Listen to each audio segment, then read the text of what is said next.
So welcome everyone. I am Lisa Klimas. You're in the car. Good, no problem.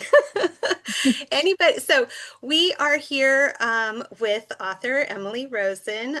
She is a um, a local author in Los Angeles who we met at a Build Your Village event and was really excited to share her work with you.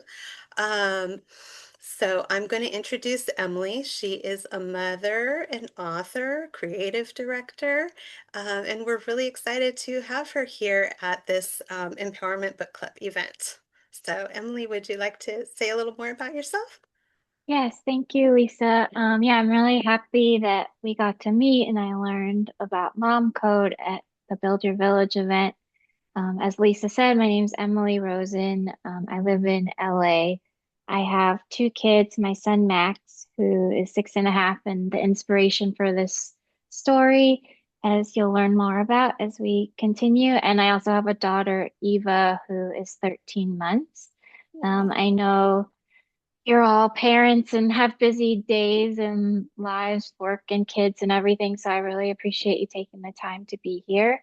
Um, and I have a deck. I kind of wrote it for kids and interactivity, but given it seems like most people are on mute, which I totally get if you're doing two things at once, totally fine. Um, but if you do have a kid with you that wants to participate, feel free to say anything at any time, or if you want to participate as a grown up too, that's also great. Um, but I'll just kind of go into this deck and give a bit of background about who I am, the inspiration for the story. I'll read the story and then we can talk about it and I can answer any questions you have as well. So here we go. So, hi, I'm Emily. I'm a children's book author, as you know, but I also my career has been at ad agencies as a copywriter and creative director. So I've always been a writer in some way, but I always had a dream of writing a children's book. And in 2021, in the midst of the COVID pandemic, I was craving a creative outlet and found an online course I could do on writing children's book that I could do in my own time, and started learning how to think about all the different elements of a book and in thinking about all the ideas I had, the idea that rose to the top was a book about the NICU, because my son Max, who's now 6 and in kindergarten, was born 6 weeks early, and as a result of that, he spent 16 days in the NICU. And I don't know if anyone here are NICU parents or are connected to any NICU babies. We all kind of are, is what I've learned, because 1 in 10 babies do go to the NICU, which is over 350,000 in the US alone a year.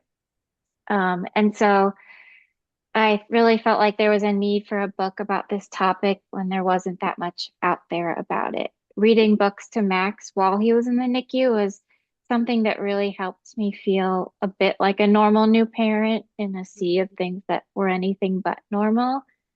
So that was just a really like lifeline for me in that experience. So I just think books are so important, and I'm so excited to have now written one and share it with you all. I live in LA, and a fun thing about me not related to any of this is karaoke. I love karaoke. So hopefully some of you are karaoke lovers out there. I won't be singing in this presentation, No but songs in the story. no, just reading. Oh, But good. maybe later. Um, so I think we'll kind of rush through this quickly, but I was gonna ask, if any So, kids knew. of the people here, oh, sorry.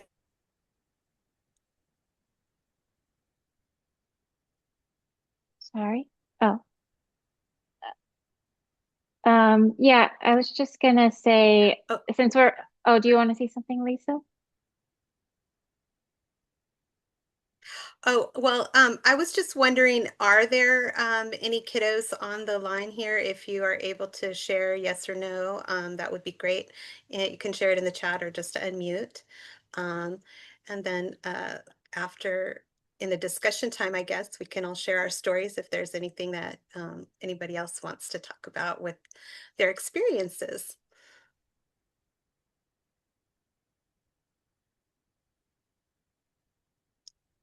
Mm,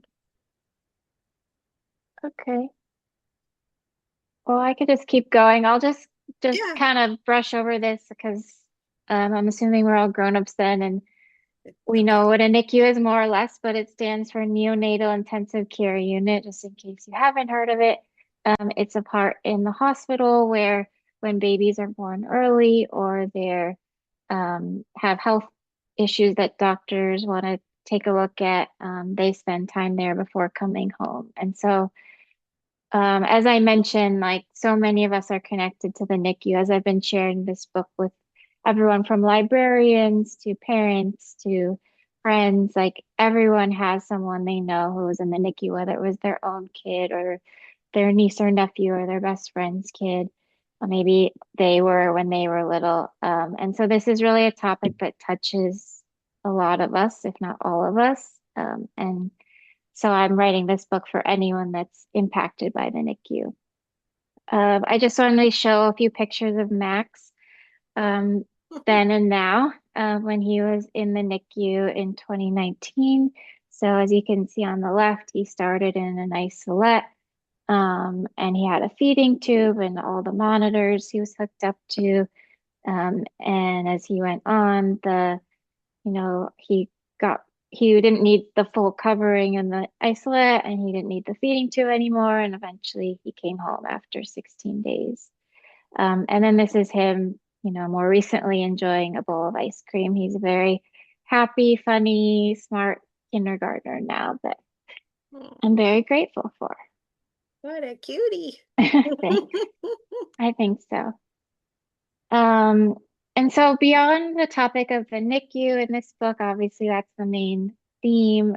There's more of a universal theme of waiting, and that's something that, every kid and grown up has to deal with. Waiting is hard for all of us. I know with Max, waiting for his Hanukkah present or waiting to get somewhere he's excited to go to see his grandparents, like all of these are really hard. Um, and so, as a parent myself, waiting for Max to come home from the NICU was incredibly difficult. Wasn't how I imagined the beginnings of becoming a mom. And so, I really wanted to kind of tap into those feelings and just talk about how hard waiting is, especially for kids in the context of the NICU. So this is a story about a girl named Louise, who's a big sister of a boy named Max, who's in the NICU. In real life, Max does not have a big sister. This book really channels my feelings as a mom, but from the perspective of the sister. And I'll talk more about that after I read it too. So this is Waiting for Max, written by me, Emily Rosen, illustrated by Esther Diana. And it's dedicated to my curious, thoughtful, and hilarious Max. You were worth the wait.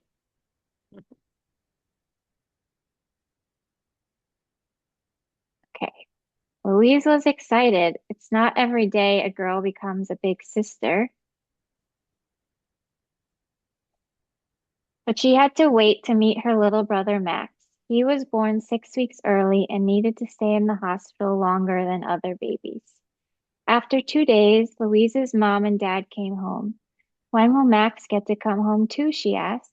When he's big and strong enough, Mom answered, giving Louise a warm hug. Dad handed Louise a photo of her brother sleeping in a little plastic box. Max is in a special part of the hospital called the NICU. Only grown-ups can visit there, he explained. Louise looked at the photo and made a wish for her brother to come home. Then she waited and waited, but waiting was really hard. She decided to come up with her own plan to get Max home. Louise looked closer at the photo. This time she noticed the tube in Max's nose. What's this, Dad? She asked. That gives him the food he needs to grow strong. We have lots of food here, she said. He can use that tube for something better. Louise drew a picture of her idea. When Max saw it, he'd know what to do. So she turns that feeding tube into a kind of swing like Tarzan or a monkey swinging home on from the hospital. When her parents left for the hospital again, Louise folded her drawing and gave it to them for Max. Then she waited and waited and waited some more. It's hard being a big sister, Louise told her dog, Gus. After what seemed like forever, Louise heard Mom and Dad come home, but her brother wasn't with them. They showed Louise a video of Max sleeping soundly in his little plastic box. Max didn't move a muscle. It looked like he didn't even have muscles. I guess Max doesn't quite get my idea yet, Louise told Gus during dinner. She went to sleep that night, dreaming of more ways to get her brother home. The next morning, Louise watched the video of Max again. That's when she heard it. Beep, beep, beep. What's that, Mom? She asked. It's the sound of monitors that measure Max's heart rate and breathing. Sounds like a spaceship counting down to blast off, Louise giggled. That's it. Max's little plastic box wasn't a box at all. It was a spaceship. He could fly all the way home in it. She drew up this new idea for her brother, gave it to Mom and Dad, and waited. But at the end of the day, her parents came home without Max again. Here's a new photo, said Mom. Max looked a bit bigger, but he was still in the little plastic box. I guess he doesn't know how to fly a spaceship, Louise told Gus. We need a new plan. Each morning, Louise drew up a new idea to get her brother home, and each day her parents brought her new drawing to Max. But he had to stay at the hospital, and Louise had to keep waiting. Will I have to wait forever to meet my brother? She wondered. So she has all these ideas like the nurse becomes a fairy that casts a spell, or the baby blanket that we see in every hospital is like a magic carpet ride, or even the isolette becomes a car. Mom hung Max's newest photo on the refrigerator. He doesn't have that tube in his nose anymore, Louise noticed. How's he going to get his food? He's able to drink his milk out of bottles now, Dad said proudly, showing her another photo. Suddenly, Louise had a new idea. She drew another picture for Max. A few days later, when Louise came home from school, Mom was there with a big smile on her face. Max got big and strong enough to come home, she said. How? Louise asked. He drank a lot of milk. I did it, Louise shouted as she sprinted up the stairs. Louise went into her brother's room. He was sleeping not in his plastic box, but in his cozy bassinet. All of Louise's colorful drawings hung on the wall, including the one of her final brilliant plan. Turn Max into Super Milk Baby. He's got his cape and all his bottles, big muscles. Louise tiptoed over to her brother and kissed him. I'm your big sister, she whispered. One day we'll go on lots of adventures together, maybe even into space. Don't worry, I'll teach you how to fly the spaceship. Max opened his eyes to Louise for the very first time. You were worth the wait, she smiled. And that's the book. Um, That's and I so have this, sweet. oh, thank you. I And I love have this it. author's note that I'd love to share with you. Oh, I see some hands. We can go to questions now. Or those claps. I I can't. see some claps and hearts Clapping, that flew sorry. by. Claps and hearts Well, flying thank you by. for the claps. I really appreciate it. Okay, I'll read the author's note then. So it says, when a baby is born early, arrives with health problems, or has a difficult birth, they are sent to the hospital's neonatal intensive care unit, NICU, to be cared for by special doctors and nurses. In the NICU, they stay in a little plastic box, also called an incubator or isolette, which is designed to keep them warm. They're connected to monitors that track their heart rate, breathing, and other vital signs. If needed, a baby will also get a feeding tube put in their mouth or nose to provide them with nutrition. There's no exact amount of time any baby, sorry, was that a question?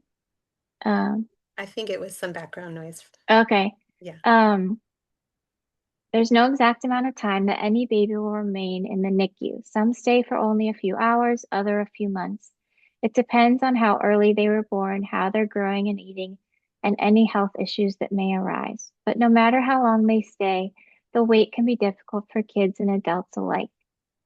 As mom to my very own Max, who spent 16 days in the NICU before coming home, I know exactly how hard this wait can be. My hope for this book is to offer some explanation, empathy, and smiles for any child or grown-up who must wait too. For additional resources on the NICU and premature babies, please reach out to a pediatrician or neonatal care provider at your local hospital. Oops. And thank you for listening. I think I'll skip these because they're more kid focus. But yeah, that's the book. My hope is that, if any of you are NICU parents or have NICU babies in your life in some way, that it resonates with you. In addition to me hoping the story helps people, I've been donating books to hospitals and charities that work with NICU families, and I'll also be donating some proceeds as well. So I really appreciate you listening and helping me spread that impact further. And it's a real book. I just put it on screen to make it easier for everyone to see, but you can see the real thing here. So I'd love to know if anyone has questions about the book, about me, the inspiration, publishing the book, really anything. I'm an open book, for lack of a better pun. If you have any questions, I'd love to hear them. Yeah, we do have a comment. Oh, Uh, Sorry, I unmuted when the call transferred, but just mentioning that our second was in the NICU for only 2 days, but it gave us an appreciation of what some families have to go through.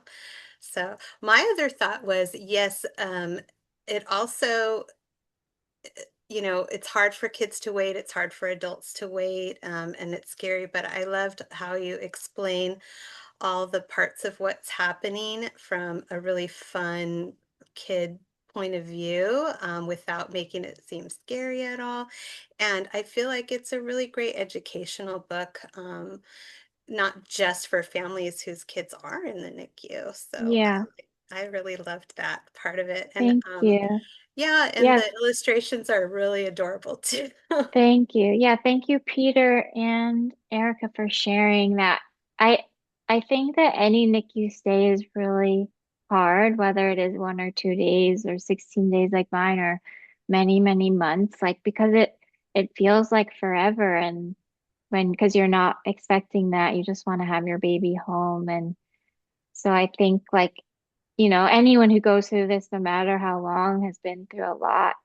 So I see you and appreciate you sharing that.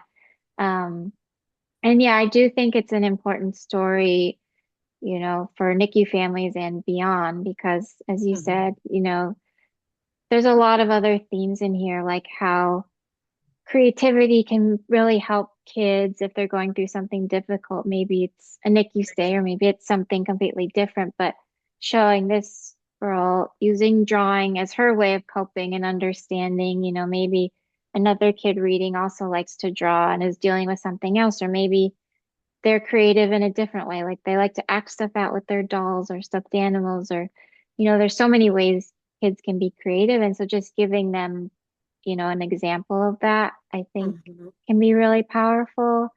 Um, and yeah, the illustrations on that note, it was really important to me that they be medically accurate, of course, but also feel really warm and inviting to a kid. I don't want them to be scared. Obviously, there's a lot of scary stuff that can happen in the NICU. And I wanted to share kind of the basics of the NICU, like the feeding tube and the isolette and the monitors. So they had an understanding and were empowered by that through the words as well as seeing the illustrations, but not Mhm. scared or overwhelmed by it either. Like it was just, it helps explain things and give them space to ask questions, validate the feelings they're having around the NICU stay of their sibling or cousin, or, even a kid reading it years later after they had been in the NICU. But just driving awareness of that it is prominent and something that affects so many of us. Absolutely. I Yes, see Erica. another comment. Yeah. Oh, yeah. Yeah, some kids are obviously born, very early or have, bigger health problems that need to be addressed and are there for months. And um I'm, Yeah, yeah, I hope your friend's son is okay, and I appreciate you sharing with them as well. absolutely.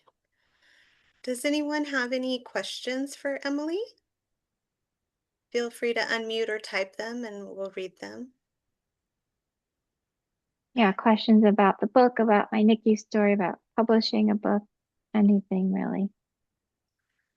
Yeah.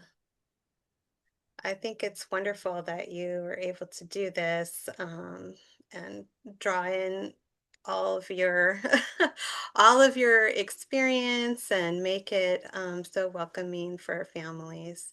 And so Emily also shared that she's donating some books to hospitals, NICUs, and then also some of the proceeds from her sales will be donated as well to help families like hers. So she has here QR code to if you're interested in purchasing the book.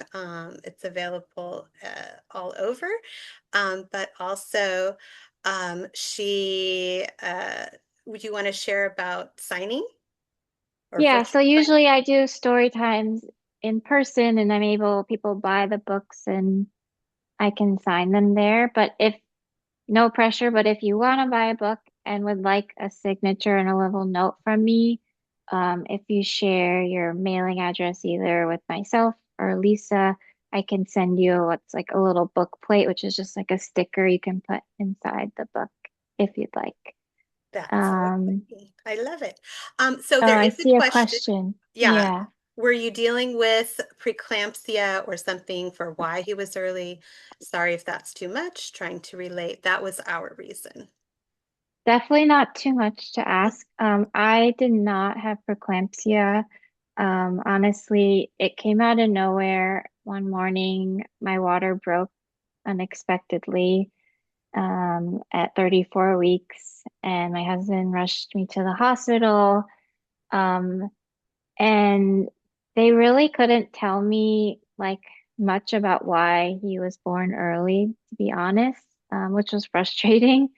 But Mhm. I've actually since learned, so I have a daughter, Eva, which I mentioned, she's 1, and I had a very long fertility journey to have her, many cycles of IVF, and I have endometriosis, and we ended up actually working with a surrogate to have her.